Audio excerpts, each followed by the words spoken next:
Сәлеметсіздер ме? Сіз не дейсіз айдарының бүгінгі қонағы жағдаяттық қазақ тілі оқулығының авторы Қанат Тасыбеков. Қанат аға, сіз мамандығыңыз бойынша зоотехниксіз. Осы кітапты жазуыңызға не себеп болды? Қазақ тілімен шұғылдануыңызға? Кітап жазам деп ойлаған жоқпын мен. Осы бір кезде болғанда 50-ден аса мен қазақ тілін меңгеріп алайыншы, оқып алайыншы. Осы мен немге сөйлеп жатыр ғой жұрт. Өз ойымды толықтай жеткізе алатын бір деңгейге жеткізейінші өз тілімді деп. Сосын бәрін сырып қойып жұмыстарымды, сосын тіл оқи бастадым. Білгенді білдірмесең, білгенің бар болсын дейді ғой қазақ. Соны енді қазір ол кездерде енді білмеймін бұл мақалды. Осылай қазір осы сұраққа жиі жауап беретін болғаннан кейін айтып жүретін болдым. Енді ойладым, бір адамдарға жеткізейінші өз тәжірибемді. Қазақ тілін қалай оқу керек екен деп. Сол ситуативный казахский деп кітап жаздым. Оны жазғанда енді осылай сатылым осылай болады екен, адамдардың көңілден шығады деп ойлаған жоқпын мен. Енді көрейінші, енді жазайын, білгенді бөлісейін деген сияқты сөйтіп кітап жаздым. 1000 қып шығардым тиражын. Бәрі 1000 қып шығарып жатыр ғой. Осымен енді болар тамам деген сияқты. Енді 2-3 айға жеткізбей ол 1000 сатылып кетті. Қазір енді Құдайға шүкір тиражым 32 мыңнан асып тұр. Асып тұр болғанда 32 мың сатылды. Жаңа айтып отырмын. Бүгін ғана барып осы полиграф комбинаттан тағы 3 мың кітапке тағы заказ бердім. Екінші томы бітіп қалып еді. Мысалы кітапты жаңағы дәстүр көтеріледі, қазақ тілі, енді ол жерде мысалы этнографтарда, филологтардың да қатысуы болу керек қой. Сонда сіз ешкіммен кеңескен жоқсыз, өзіңіз сондай батыл шешім қабылдап, мысалы өзіңіз мамандығыңыз басқа болса да сөйтіп жазуға. Мен енді өзім бір өзім табиғатымда бар нәрсе, оны жасыратын ештеңе жоқ. Мен өзіме сенімді адаммын. Енді айтатын болсам, енді мақтанған сияқты боламын, бірақ енді институтты оқыдым. Институтта енді 1-2-4 болмаса, кішкене мынау қиянқылығым болмаса, қызыл дипломмен бітіретін түрім бар еді институтта. Спортпен шұғылдандым, енді осы Алматының чемпионы болдым, союздың призері болдым, серебряный финалист болдым бокстан. Аспирантураға барып едім, Мәскеуге 3 жылдың ішінде кандидатскийді қорғап шықтым. Біреудің қолынан келеді, біреудің қолынан келмейді осы уақытта. Енді кез келген бизнеспен айналысып едім, бизнесімде жаман болған жоқ. Үйім бар, күйім бар деген сияқты жағдайға жеттім. Мен енді оны ешқандай осы мен кітап жазғанда маған кім ақыл бере алады деген әрине, енді оны дұрыс қой, ондай ақылшы адамды іздеуді. Бірақ адамдар өзі жұмыс басты бәрі. Бұл бірден, екіншіден енді мен жазған кітабым бұл енді өз тәжірибем ғой. Өз тәжірибем туралы жазған нәрсені мен кімге барып жаңа ақыл сұраймын. Солай емес пе? Енді өз көзқарасыңызбен жазып, ешқандай мамандарға сүйенбей жазу. Ал енді бүгінгі таңда... Мен сізге сөзіңізді бөлейін, кешіңіз сөзіңіз аузында. Мен сол кітап жазған кезінде мен білген де жоқпын, мынау кітаптың редакторы деген болады екен деген сияқты. Мен алдында өзім енді бұрын ғылыми жұмыспен айналысып жүрген адаммын ғой енді. Қалай жазу екенін білем. Сосын отырып жаздым, осылай атын ситуативный казахский деп қойдым. Введение, 1 глава, 2 глава деп бөліп қойдым бәрін реттеп. Одан кейін орысша жаздым. Орысша жазғанда енді іште 1000-нан аса қазақтың осындай мақал-мәтелдер, сөйлемдер бар.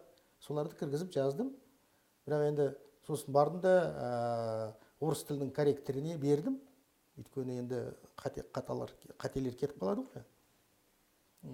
Қазақ тілінің корректоры қарады. Одан кейін барып флешкаға түсірдім де типографияға барып заказ бердім кәдімгідей. Енді не етік, не шалбар тіккізуге бересіз ғой заказ. Сол сияқты бердім. Мен сонда редактор деген нәрсе бар екенін білген де жоқпын. Көрдіңіз бе? Сосын маған айтады, редакторға көрсеттіңіз бе? Жоқ дедім. Не үшін керек? Редактор енді сіздің жазуыңыздың сөз мәнеріңіз, сөз саптау мәнеріңін дұрыстатып, сөйтіп. Енді редактор сондай керемет адам болса, онда ол өзі неге кітап жазбайды деген оймен деген сияқты маған ой келді. Мені кім дұрыстата алады? ол сондай мықты адам болса ол өзі неге кітап жазып шықпайды деген сияқты сондай адамдар бар ма екен деп енді қазір мен бұл түсінікке енді қанық болдым, ондай адамдар бар екен шынымен. Өйткені бұл енді бұл бөлек мамандық.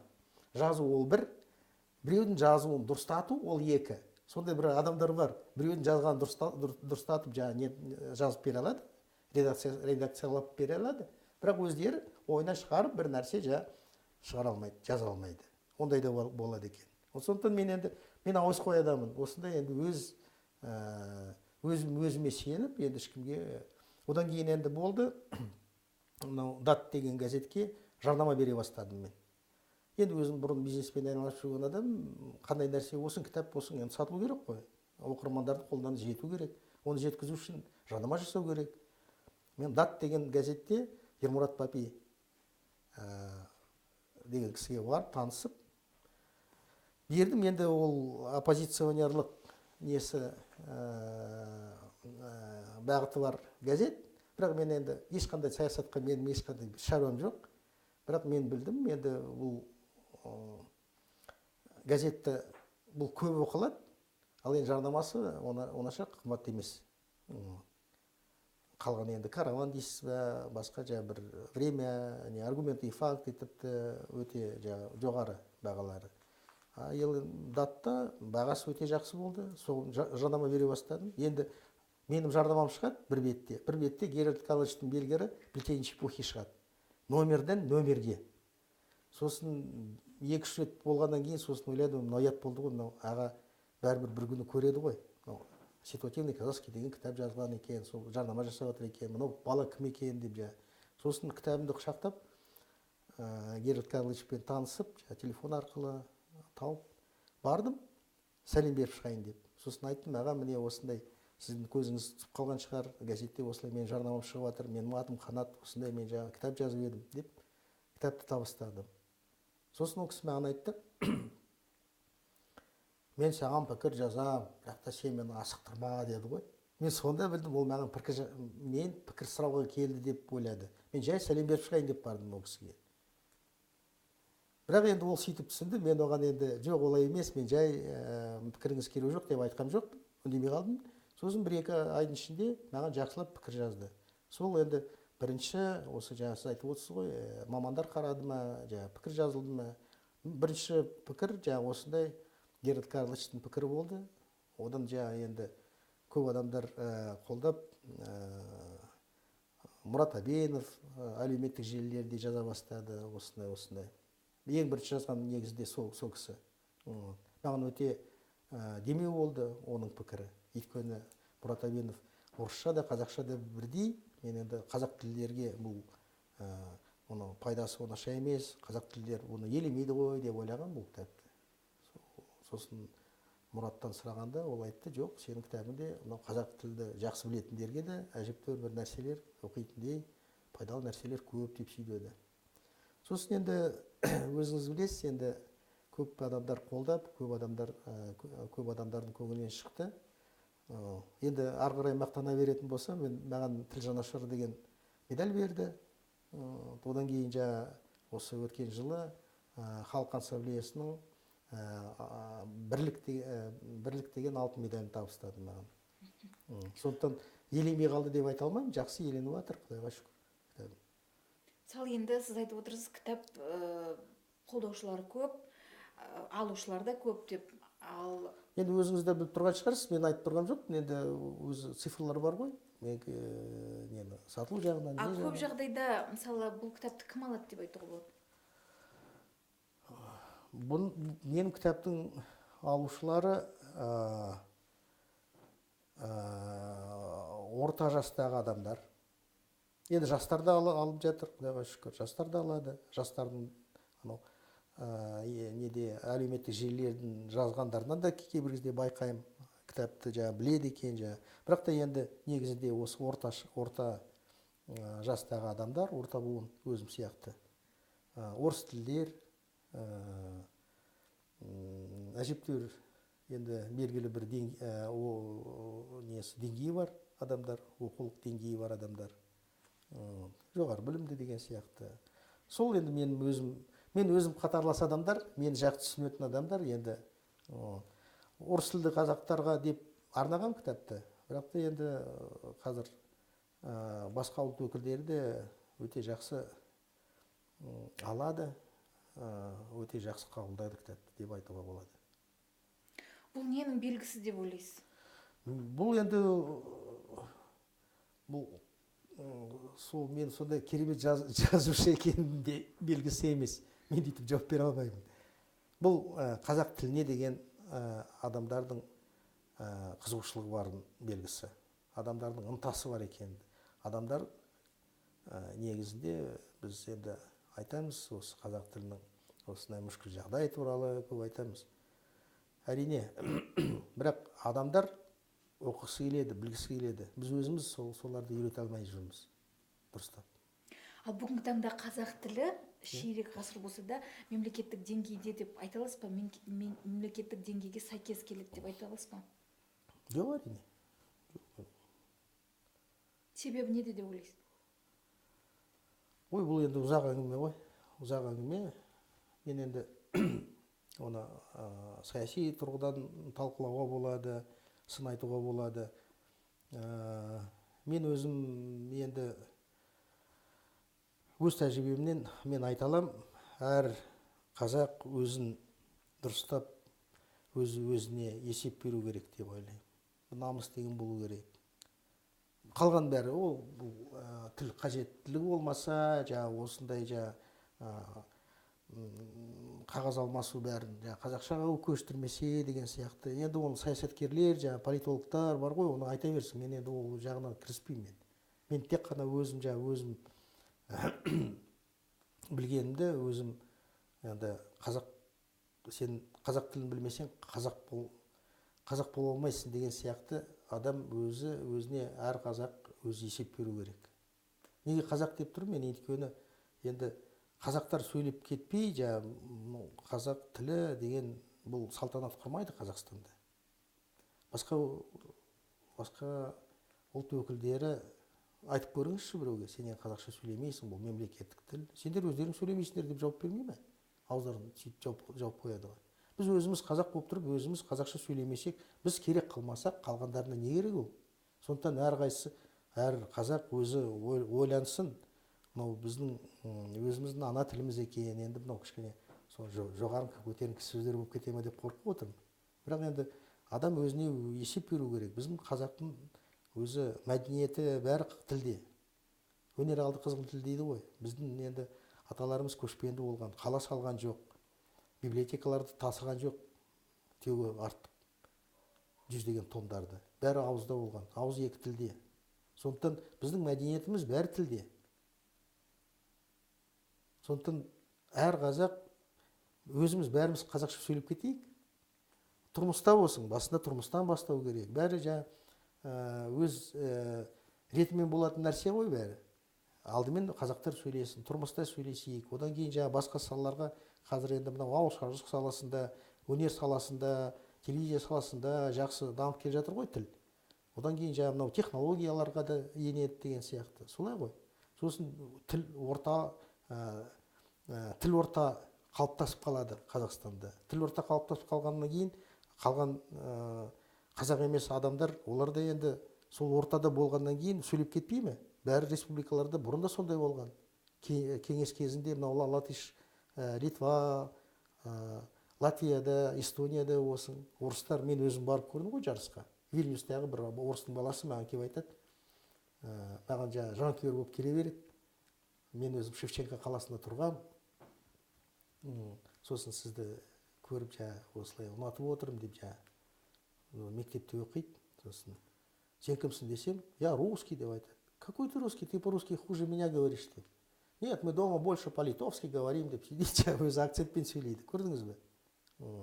Сол орта болатын ол республикаларда. Қандай неге басқа мемлекетке барсаңыз. Бізде енді әрине бұл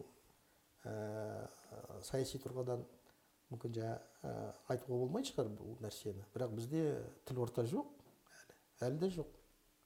Қалыптасып келе жатыр. Бірақ енді қаланың қазақ тілі, қала орта әлі тапшы. Сондықтан осы өзіміз бәріміз сөйлеп кетуіміз керек, балалармен сөйлеуіміз керек қазақша, өз ортамызда, өз бір жиын тойда, той домалақта тырысу керек. Әрине енді осындай анау сөз жоқ екен, ананы шаптырма дейді екен, мынаны қылтима дейді екен деп келемеждеп жүре беруге болады. Оның несі қиын? Солай емес пе? Бірақ енді өзі адам кішкене есеп беру керек қой, сен қазақсың, сен енді мынандай ондай хан қызында да болады деген сияқты, ол бір кішкентай бір ақау нелерге көп көңіл аудармай, тілді оқып, сөйлеуге тырысып, сөйту керек қой әрқайсымыз. Деп ойлаймын енді. Енді мөлшерінде қанша уақыт керек деп ойлайсыз енді мемлекеттік деңгейінде пайдалану үшін?